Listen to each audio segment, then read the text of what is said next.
Hello there, I'm Wash Westmoreland and I have the pleasure and honor to interview Mona Fastvold about her amazing new movie, The World to Come. Hello, Mona. Hello, and it's so nice to talk to you because I love your films. So I Well, think it should be the other way around, much more interesting. but, but it's great to talk that's to some you. future date. We'll make a future date for that Okay, one. perfect. But today, I just loved your film so much. I just thought it's kind of a revelation as a period piece to get this sense of the past and this complex and compelling relationship so beautifully drawn. So I'm fascinated to hear more about it. I'd like to just ask you initially how you first came across the project. So the project was brought to me by Whitaker later, who's a producer on the film, and she had been working with the writers on this project for a long time, Jim Shepard and Ron Hansen. So it was peculiar for me because I write more than I direct, and so I didn't really I wasn't really reading scripts to direct. But when she talked about it, I got really curious because I was a fan of the writers. So when I read it, it was just like this beautiful piece of literature. Not you're a screenwriter as well, so you try to write um, good dialogue and all that, but at the same time it's still a manual, and this was just like a lovely piece of literature, and it was so exciting to sort of see how I could turn that turn that into a film. um, So with you being, a screenwriter and having a lot of your sort of creative focus on writing, how did that affect the way you approached the script and started to interact with it creatively? I think a little bit like maybe in the way that you would approach a play in some ways, where you think this is the text and the text is fantastic, and now familiarizing yourself with them, truly understanding it, and making the choices for the character and sort of how it would move. And then for me it's just about visualizing it, because a lot of the scenes were very, very long, like 12 pages long, and all in one location. So it was, I asked to break them up and move them around and find ways to sort of have these conversations between these two women take place over multiple days, over multiple meetings, and then have some pieces that are just very, very long real-time conversations. So that's sort of how I started, approaching it, and just trying to find the images in it. And then they were really lovely and collaborative also, Ron and Jim, in terms of asking me. There was a few themes and topics that I wanted to explore further, and they were excited to do that as well. Yeah, of course. I mean, it's a very female-centric story, and for two male writers working with a woman filmmaker, was there a sort of gender discussion sort of present in the adaptation of the existing screenplay into the shooting script?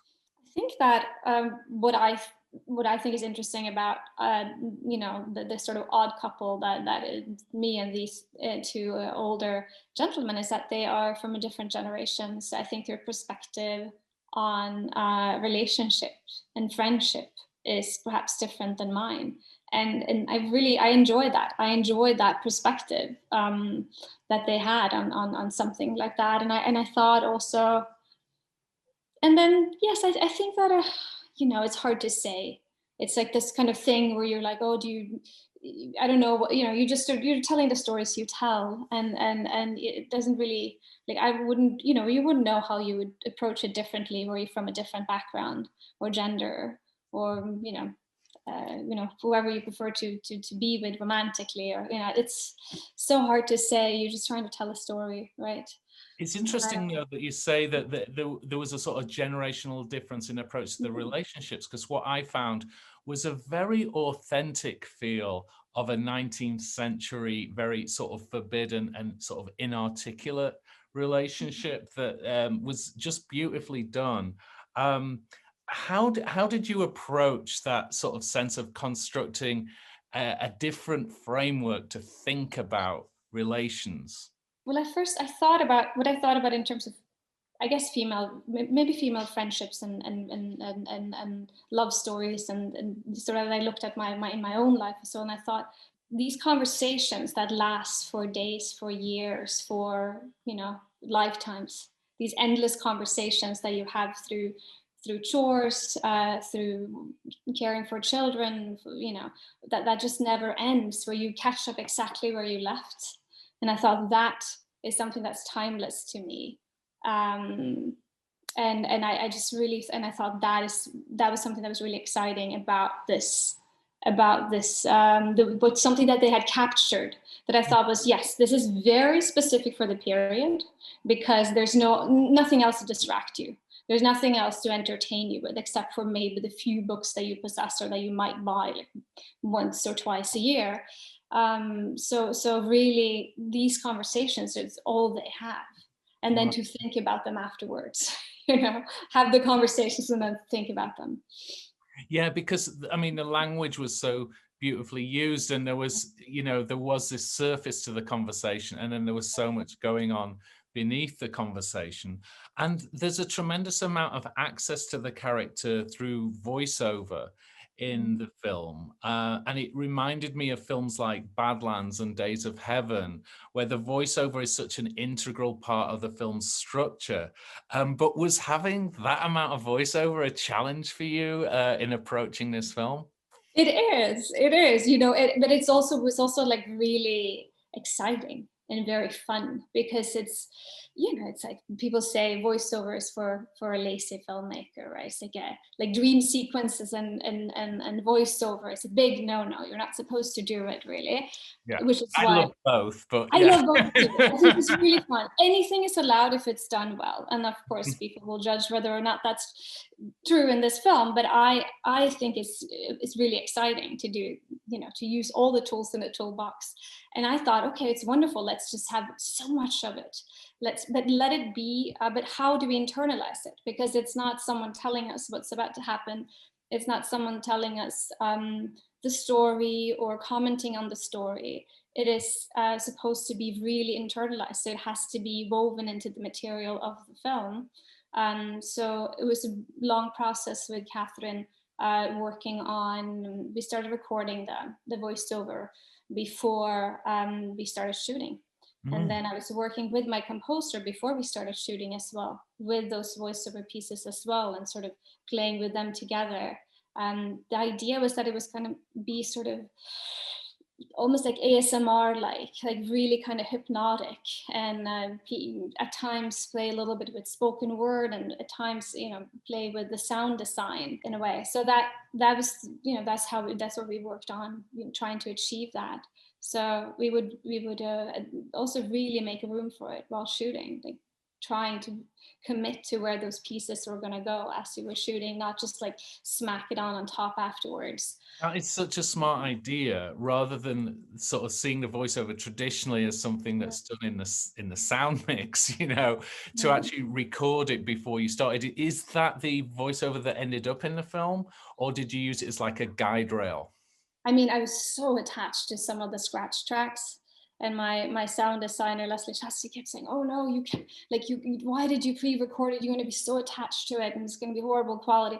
But I ended up doing several weeks with Catherine, re-recording everything, and using those tracks as guiding us through it. And it was almost like a second shoot, because or a third shoot actually, because we shot the film in 2 parts. So really getting to play with it during that period was very, very fun to do that. I actually have worked with Leslie too, and I know Oh, you he's did? so specific about the emotional qualities of the voice. That's one of his really amazing sort of focuses in his mixing. Yeah. I also found the voiceover allowed a kind of new sort of structural innovation, or it made way for structural innovation. That some parts of a story were so beautifully telescoped or economically done. Was that something that was evolving during production, during pre-production, or was it kind of set in the script? Some of it is set in the script, and then some of it is set very specifically during pre-production. and a little bit is discovered during the edit. But I think that I found, because we shot into blocks, I think that I really found sort of the rhythm of the film while editing between my first and second shoot. So once I sort of found like this is the pacing, like this is how it's supposed to feel, then I made room for even more sort of space and thoughts behind when to leave those moments silent. Instead of during the summer part, I had a hunch that I wanted silent and moments and long stretches with no dialogue, or a very, very long dolly shot where nothing happens. I thought I was absolutely mental because I was sitting with my together behind the monitor and just counting, just being like, no, it has to, I actually want this to be this long. Good. So, yeah. Yeah. I mean, yes, those things that people go, oh, you can cut it down in editing, and you're like, but I don't want to. No, yeah. I don't want to. Yeah. How was the shoot itself? I know you were shooting in the winter. Did the weather behave? I mean, logistical problems in Romania in actually, staying on schedule? Well, we were on schedule because I do think somehow that my generation was so used to having so little time. So we just never have those wonderful roomy schedule that I think that I've heard of, from from the past. From French films, 72 days and yeah. You're like, how is this? So I think, with my 24 days, I have to have a plan that is so just rock solid and not super flexible and very, you need to know everything you're doing and exactly how you're doing. And for me, it's the only way to be able to execute it. So then you don't really end up going over because you haven't been able to allow yourself the freedom to have any sort of, how do I do this? Or it was, think about David Lynch talking about having time to get dreamy on set.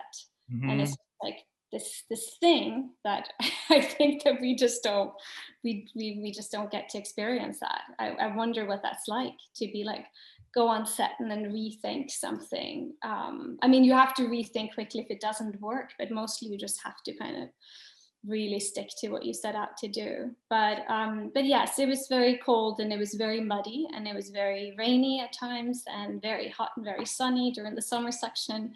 It's challenging, but and I also just we shot everything on location. We created the farms and built everything specifically for the film. So that was a challenge too. I didn't really get to see things. I walked around on the sets as they were being erected and was shot listing, but I didn't have a roof. So it was really like last I prepped, everything is tight. So you were basically scouting for a clearing and then you started to establish the cabins. Yeah. Wow. So that being built during pre-production, you were sort of seeing your set, seeing it come together. I'm very close with my production designer, Jean-Vincent Pusos, and he had, wonderful drawings and pictures that we were, sharing back and forth. But yes, we were scouting for, he's a landscape architect and an architect, and we were scouting for a plot to build on for a long time in the mountains in Romania, looking for a place where you can shoot in any direction that had exciting and interesting landscape. And that had nature that felt of the period, which is such great production value because we couldn't create it. So having big rocks and roots and, having land that looked not as if it was cleared by machinery, but by hand, which it is in that region, really helped us. Well, yeah, every detail seemed to be right to me. I mean, so often in period pieces, I have my radar up for like, oh, is that really a period correct, light bulb? And in your film, I just was like, everything like that in the production design, in the costume, in the makeup, in the hair, just seemed to be very, very detailed and exactly right. Is that, where did you find your research materials? Because I know in that time period, there aren't really a tremendous amount of photographs to look at. Yeah, there's not that many photographs. There's some very early photograph of farmers and in the wetlands, Emerson, and which is these beautiful images of farmers. I found some of that, and then I just looking at a lot of paintings. Yes. And with paintings, it's interesting because then you also get some, female painters, and you can look at a perspective that's a little bit, that's different and in a way more creative. I think it's dangerous to look at other films because then it's easy to kind of just replicate our idea of the past that's been presented before, rather than your own interpretation. So it gets to, the actual genre of the period piece can be something that is resisted in an attempt to recreate the past. Yes, I think so. Yeah. I see parallels between, Kelly Reichardt's work in First Cow that also feels, I think, very authentically the past, and Portrait of a Lady on Fire, similarly, just, this sense of like just rejecting the conventions of period piece, and you just suddenly like, oh, the camera was put in a time machine to make this film, because it just feels free from any kind of genre ornament.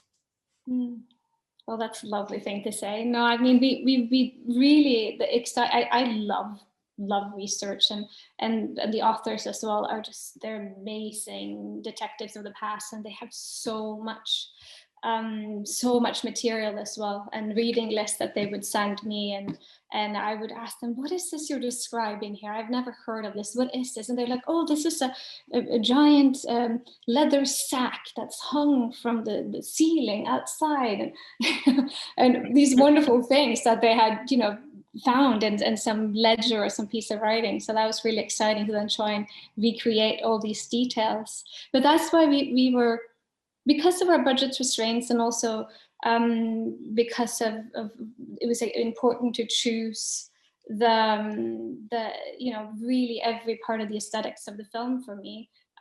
We just created everything. We handmade all the costumes and all the props. Everything is just made, and Were the costumes hand sewn? Yeah, a lot of them are hand sewn. A lot of them it makes are a difference. It does all of really the make little especially everything that you can really see is hand done, and then just aged and run over by the car and left in the sun for days, and washed and sanded down, so that the actresses and actors could really feel how lived in they were and how worn they were, because they are farmers, so that they could roll around and get dirty and messed up, and it didn't really matter, instead of like these beautiful, incredible, expensive pieces that you can rent from the UK or something like that. Yes, yeah, that can be part of the eye candy, but can also detract sometimes from realism. You sort of like think that the past is this beautiful, perfect place, whereas really it's about the flaws and the tears and the stains and the history of the clothes, because people probably only had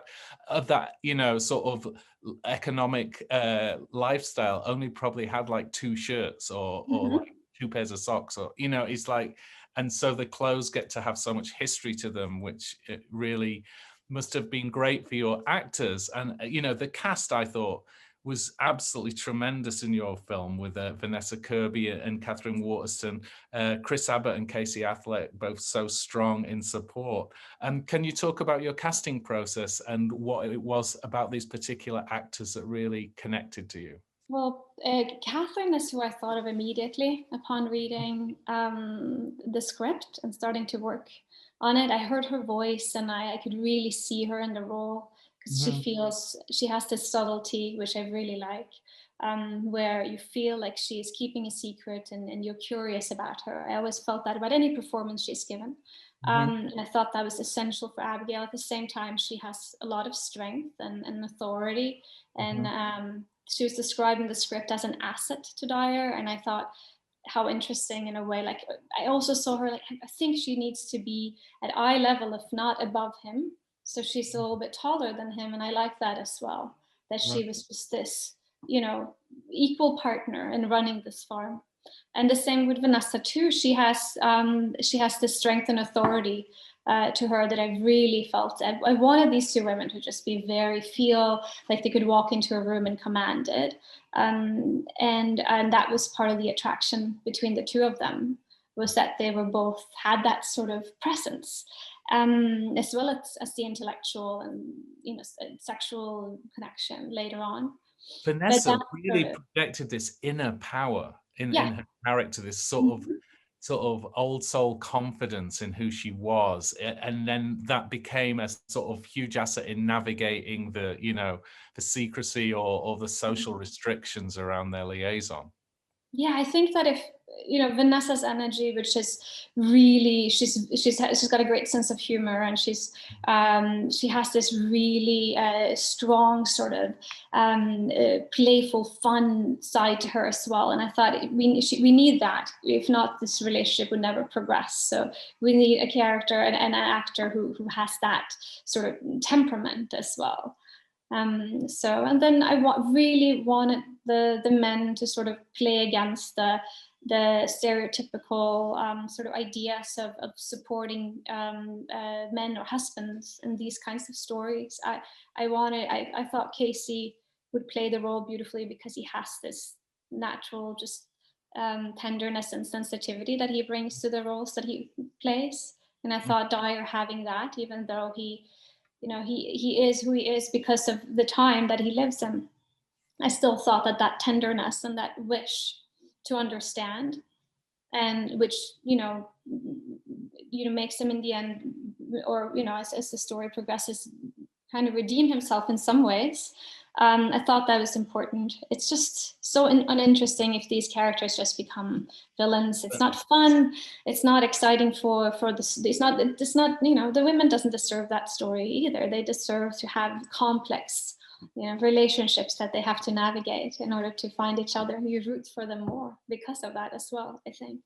And Christopher Abbott as well. He was in my first film, and he's just incredibly funny and charming, and I thought that bringing that side to Finney would just make it also more interesting and dynamic, and it would really add to the scenes with all four of them together, which are very long and sort of difficult scenes between all four characters, and I wanted him to sort of add that comedic timing and to it as well. He did, and he brought a kind of intelligence and an openness in the character that sort of, you know, then really showed the complexity then of masculinity at the time, that there was almost like this person who he could have been, who was a lot more sort of evolved. Yeah, no, he's fantastic, and he always really just disappears into the roles he plays, and into, you know, it's very, very fun to work with.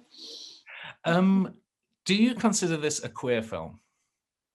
I was very, very honored to receive the Queer Lion, and to feel like the queer community in Italy and Venice embraced the film and said it is. I mean, but at the same time, I kind of don't feel that that's my right to claim it as that. Like, it has to, I mean, I'm just a filmmaker and I'm telling a story. That's a really interesting answer. To me, queer film is, you know, kind of has a really broad definition, and it's interesting to me how many queer period pieces have been coming out in the last few years, and I think this film is absolutely, you know, kind of part of that canon of the sort of these untold narratives, these stories of women in history who had these very passionate, intense relationships that were not exposed as part of the mainstream, that now it takes our perspective in the 21st century to see back into what was happening in their lives. So I really do think, you know, I call it a queeried film. It's a word I invented. I will take that. That's great. I would love for it to be. I mean, some of my favorite films are queer films, and some of, you know, I think that one of the reasons why it's important to tell stories about different kinds of stories, different kinds of perspectives of the past, is because there's this idea that it's a modern thing almost. Yeah. That it's like, oh, it's you know, I feel like subconsciously that sort of lives in you know in the people, that it's modern, and it's, you have to say no, these love stories have always happened, just as frequent as now. These kinds of love stories have always been there. And they've been, you know, some of them were happy and wonderful and beautiful, but a lot of them, of course, were really tragic and full of longing and want that was not truly fulfilled because of the period. But to just sort of, and I think there's this itch for a lot of filmmakers to just go and say, like, I want to claim this little part of history and say that it, you know, and give and shed some light on it. Yeah, exactly. Which is, I think, an amazing thing that film can do, is, like, you know, reclaim these moments in history that are real, but that were erased by, you know, the dominant narratives of the time. I'm just kind of interested how you got the performances to be so inhabited. What's your process? Do you rehearse a lot, or do you kind of leave room for discovery on the day? What is your approach to working with your actors? Oh, that's so nice that you think so, because I think the performances in your films are so beautiful. And some of, you know, for some of the performance in your film, I think it's one of their, like, really, truly great moments. And they're so subtle, which I love. I do have to rehearse quite a bit, because I love long choreographed unedited takes. So we just need to sort of find the rhythm. But I do also think that if an actor doesn't really, you know, if they just doesn't want to find it while in rehearsal and just wants to say their words, they can do that as well. But we need to sort of, I need that time just to be able to hit the marks and find the flow, and especially with these long dialogue scenes between the two female leads. It was a lot of trying to be like, what is code and what is direct. And what are we saying here? What are we actually saying? Are you understanding what she's saying now, or are you not understanding it? And we had to really find those sort of, you know, agree on those truths, at least between me and the individual actresses, if not the two of them, between them. Yeah, So marry the camera into that moment as well. I mean, that's what the film again did so beautifully. Was, you know, the mise en scène supported the emotional journey that was happening with those characters. So, what about when you came to edit? Was the editing process an easy one? Was it a traumatic one? Where were you in post, and how was that period of the filmmaking for you? I mean, I love editing. I think it's you know, such a great part of the process. And because it's just a puzzle, you know, you kind of know what you want, and then you put it together and just fine tune, and it's just so enjoyable for me. And especially because I was working so closely with my composer through that process, and he would send me hours and hours of improvisations, because he was working with a group of musicians, and they were improvising to screen a lot, and that's how we would find the score. So that part is really, Yeah, what was the theory behind the score? Were you aiming for a sort of kind of compositions that could actually be made at that period in history? I use a lot of Daniel used a lot of instruments of the period, and but no, it is really it's it was more inspired by improvised pieces and some of the avant-garde musicians that we worked with, like Peter Brosman and Steve Noble, who are just these wonderful players that I wanted it to have this almost a little jazzy kind of feel to it. And then I was excited about, I felt like the sound there was this clarinet that I kept hearing that I thought, I told Diane, I think we need to have a lot of clarinet to play with Abigail, and to sort of that sound, the clarinet can almost sound like a human voice. And it was exciting to have that piece, that instrument playing with the voiceover in a way. So that was the thought behind that.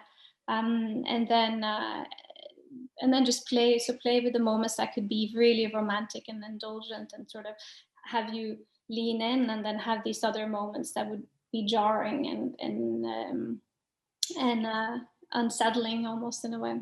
Yeah, I mean, for me, the film has this huge emotional intensity, but obviously it's so kind of held under the surface for so long, but gains power through that. And I imagine the interaction of the score in highlighting those moments was a lot of fine tuning to bring out that tremendous intensity of their relationship. Yeah, no, I mean, it's a really exciting part of the process when you get to have your collaborators work back and forth like that, instead of delivering a finished piece. Yeah. It's so fun to just, because then it informs the editing as well. It's just pictures, and it's informed by the music, and music is informed by the picture, and that's Yeah, I really mean, exciting. some people So, are religiously like they won't mm, change picture at all for music, but I'm mhm. like, no, you have to let the two speak to each other, you know? Yes, because it really is. Then it's so satisfying and fun when you can find that rhythm together. It's wonderful. And then my editor, David Youngshaw, is just him and I are very close, and we've known each other for many years. So whenever I get to spend time and work with him, it's just really wonderful. And I think that he's Hungarian, and his father, Milos Youngshaw, is a wonderful Hungarian filmmaker who is, you know, famous for his like, amazing long sequence shots. So he's an editor who is happy not to edit much, which I really like. So yeah. Yeah, that sounds like a really good match. Mhm. So, you premiered this film in Venice Film Festival during COVID, during the pandemic. What was that like? That was wild. I mean, but it was during that tiny little break. I feel like we all had or not everybody. I'm sure some places didn't feel like that at all. But at least in Europe, there was a moment where everything was sort of felt like everything was under control for a second, and that's when that happened. And of course, it was, masked and with social distancing and temperature, everywhere. And it was very, very controlled. But it was deeply moving to sit in a theater with other people and watch a film, and then to get to see my own film, which I thought that I would maybe never get to see on a big screen. Which, when you make a film like this, you really do hope that it's going to end up in the theater. So getting to see it that way, and getting to see a 35 millimeter print of our film, projected like that in a room with other people, were just very moving. And I think in general for people that was a moving experience, just to be able to watch movies together again. Of course, a big screen experience. And, I saw your film on my TV at home, and I was just like, I really am going to go and see this on a big screen because just to have that full immersion of the cinema is what your film deserves. Well, congratulations again on this wonderful film, and I'm so excited for the success you've had with it, and I just wish you all the best, and I just think you've made something very beautiful here. So it's been Oh, wonderful to talk to you about it and learn more about it. yeah, so nice to talk to you too.